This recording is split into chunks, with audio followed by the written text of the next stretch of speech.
Hallelujah, सबको जय मसीह की। अब हम वचन पढ़ेंगे पुराना नियम से। उत्पत्ति का अध्याय 24, इसहाक के विवाह का वर्णन। हालेलुया। मेरे प्रियो, अब तक हमने वचन पढ़ा कि जो इसहाक की माता सारा और अब्राहम की पत्नी सारा थी, उसका निधन हो गया। तो अब्राहम की दिल की इच्छा थी कि मैं उसे अपनी निज भूमि में दफनाऊंगा, यानी मैं परदेसी होकर दूसरे देश में रहता हूँ तो क्या हुआ, इस देश में जो मेरी निज भूमि होगी उसमें मैं अपनी पत्नी सारा को दफनाऊंगा। तो प्रभु ने उसके दिल की इच्छा के अनुसार उसके जीवन में काम किया। उसे लोगों ने अपनी जमीन उसके नाम कर दी पैसे के एवज।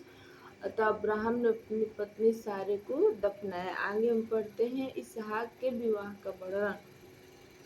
अब्राहम अब वृद्ध हो गया था और उसकी आयु बहुत थी, और यहोवा ने सब बातों में उसको आशीष दी थी। हालेलुया। हम क्या पढ़ते हैं कि वचन कहता है कि जो अब्राहम है, जिसे प्रभु ने चुना था अपनी योजना के तहत, अब वो वृद्ध हो गया, यानी बूढ़ा हो गया था, और यहोवा पिता ने उसे सब बातों में आशीष दी थी।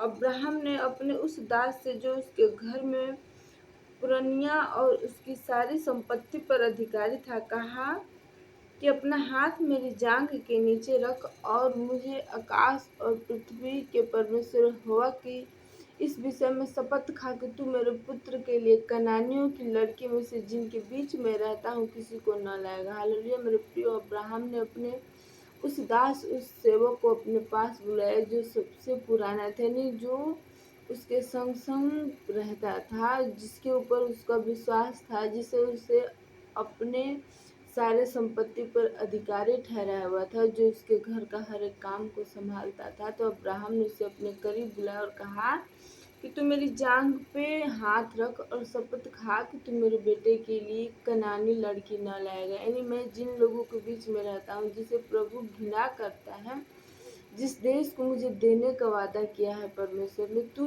इन लोगों की लड़कियों में से मेरे बेटे के लिए लड़की न लाएगा। हालेलुया। परंतु तू मेरे देश में मेरे ही कुटुंबियों के पास जाकर मेरे पुत्र इसहाक के लिए एक पत्नी लाएगा। आगे अब्राहम कहता है कि हे दास सुन, परंतु तू मेरे देश में, यानी जहाँ से मैं निकला हूँ, जिन लोगों के बीच से मैं आया हूँ, तू मेरे लोगों के बीच में जाएगा, मेरे कुटुंब में जाएगा, तू मेरे बेटे के लिए एक पत्नी लेके आएगा। दास ने उससे कहा कि कदाचित वह स्त्री इस देश में मेरे साथ आना न चाहे तो क्या मुझे तेरे पुत्र को उस देश में जहाँ से तू आया है ले जाना पड़ेगा? अब्राहम ने उससे कहा कि चौकस रह, मेरे पुत्र को वहाँ कभी न ले जाना।